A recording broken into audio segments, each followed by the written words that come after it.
Okay, kwa majina naitwa Godfrey Gadabam maarufu kama MC Gadabe.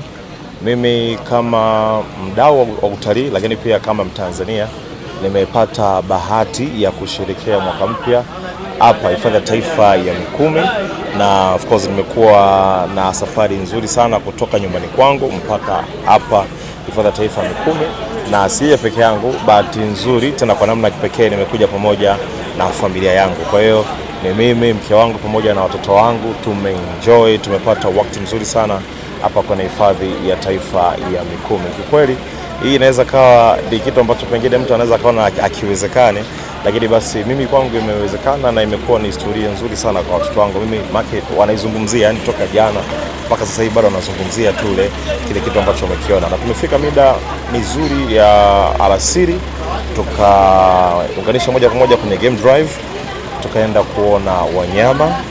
Kamvua ananyesha kidogo, mawingu ya hapa na pale, lakini kwa namna ya kipekee pia tumeweza kuona wanyama karibu wote, hususan simba wakiwa wengi, kwa wingi wao tena kwa ukaribu zaidi wanatuzunguka hivi, na sio sehemu moja. Kwa hiyo tunakutana makundi ya simba wengi sana, makundi ya swala, makundi ya tembo, nyati.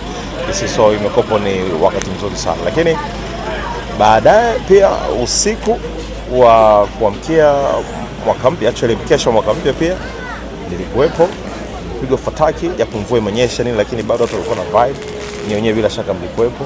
Kwa hiyo kiukweli mimi niwapongeze sana TANAPA kwa maandalizi ya hii New Year Eve, na kiukweli na kazi nzuri ambayo wanaifanya ya kuhifadhi hizi hifadhi zetu hususan hapa Mikumi. Kiukweli imekuwa ni experience nzuri sana, na namshukuru Mungu kwa kupata nafasi hiyo kiukweli. Yeah.